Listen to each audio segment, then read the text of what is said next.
Joining us now in the studio is the president of the International Press Institute Nigeria. That's MUSIKILU Mojeeed. Thank you so much for being here with us tonight on the program. Well, let's just get straight into it. Looking at the data, as you reeled out earlier on in that press briefing, it's quite troubling seeing how we've actually spiraled downwards since 2016. How did we get here? And are we doing enough, really, to correct this negative trajectory? Well, we're doing nothing because we are equally surprised about the downward slide. But you could see that we are doing nothing because even the government is in denial.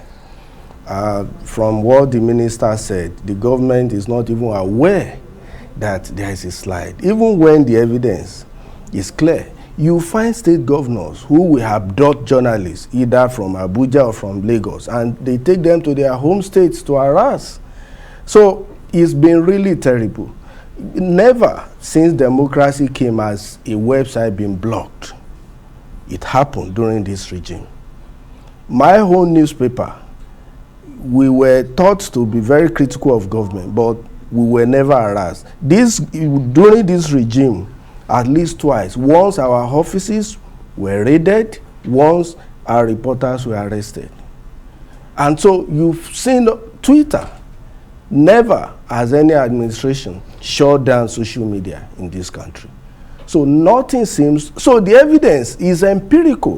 What we see on ground reflects what you see in those reports that I read out. So government is doing really nothing because it's even in denial. But is it a matter of denial or understanding the issues? Do you think that the government understands that, for instance, when a journalist goes to cover a protest and an agency of government, such as the security agencies, harass journalists and arbitrarily arrest them, it affects the indices that makes these rankings go on that downward trajectory we're talking about? Do they even understand the issues? No, I don't think they do. To be fair to them, I'm not really sure they do. Because even today when I raised that with the minister, that touched him.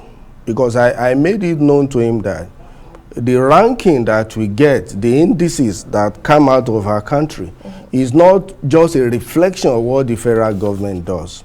It's a cumulative ranking. It's a cumulative data based on what the federal government does, what the states do, what local governments do. And in addition to what other arms of government do. It's not just about the executive. What the judiciary does, what the executive does, what's the other one? The legislature.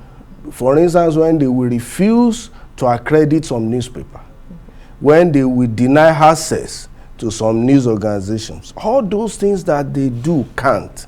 So it does appear that government does not even understand what usually come together to form this impression. For instance, we met with the IG before now. The IG of police. The Inspector General of Police, we met him. And even him does not appear to know a lot of the things that his men do. You know, the agency that is usually used to harass journalists in Nigeria, when you call the police, then the SSS. So, but even when we gave him, even there was a case of a journalist brought to the police headquarters, detained and harassed. He said he wasn't aware of it. The same week we met him, 2 journalists from Daily Trust who did a story, and I want you to hear this. Those journalists did a story about dangerous places in Abuja and Lagos, which was, to me, is very useful and actionable intelligence for the police. But the police called them in, detained them, and harassed them for hours. What do you make of this?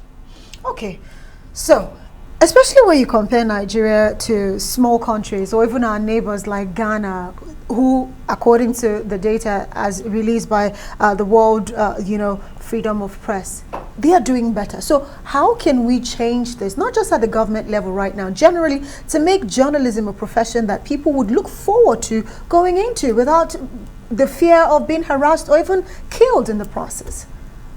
Well, the thing is, the government must first realize that journalists have a constitutional duty. You know, Section 22 of our Constitution is very clear that the media must hold government accountable to the people. And that when journalists appear, maybe they are covering protests, writing about corruption, they are just fulfilling these constitutional duties that have been given to them. If government realizes that, government will know that journalists are partners in progress, in development. It is not a luxury. Press freedom, media freedom, independent journalism is not a luxury. It's something that is at the core of the development of society. So government first must realize that. And that's why you see the IPI in Nigeria is engaging. We believe that government must understand. A lot of the things they do, they possibly do not even understand the place of the media. Some of them see journalists as adversaries, that the troublemakers have come again. So we need to educate them that journalists are necessary. Yeah. The point is that I usually make to public office holders is that they are in power today. They will not be in power forever. And they will rely on this media, this same media that they are destroying. Okay, and the press must assert itself as the fourth estate of the realm as well. Thank you so much. MUSIKILU Mojeeed, I hope I did not murder that, President of the International Press Institute in Nigeria. Thank you so much for the work you do. We do appreciate you and the time for being on the news tonight.